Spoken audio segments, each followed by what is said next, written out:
मैं सामाजिक कार्यों में लिप्त रहता हूँ। अब जब मैं अपने मुसलमानों में सुनता हूँ कि कोई ये मसलक में, कोई मसलक में है, कभी कभी मेरे दिल में ख्याल आता है कि फरमान रसूल झूठा नहीं होगा। हमारे रसूल फरमा कि हमारे उम्मतियों में 73 फिरके होंगे या 72 फिरके, तो कोई ना कम कर सकता है, कोई ज्यादा कर सकता है। उसी के जानिब से हमारे आलम जाम साहब ने मुझे बहुत पहले लिख के दिया था, मैं सुनाना चाहता हूँ दोस्तों। न देवबंदी न वहाबी न बरेलवी के लिए,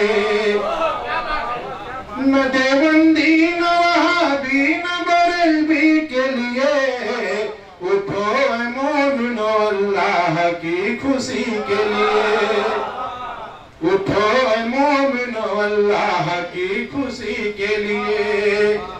निगल न जाए अंधेरा हमारी नस्लों को।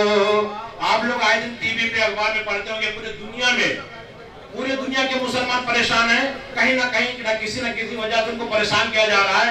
आप लोग को मालूम है एक मुल्क इजराइल नक्शे पे हाथ रखने की जगह नहीं है, लेकिन उनकी जो मोशाद संस्था है वो पूरे दुनिया में बराइटो करते हैं। पकड़े 4 मुसलमान जाते हैं, 4 दारू टोपी वाले अरेस्ट कर लिया जाता है, उनके ऊपर मुकदमा चलाया जाता है, 14-14 साल तक जेलों में पड़े रहते हैं, तब कहीं जाके उनको बहुत रिहाई का उम्मीद नजर आता है।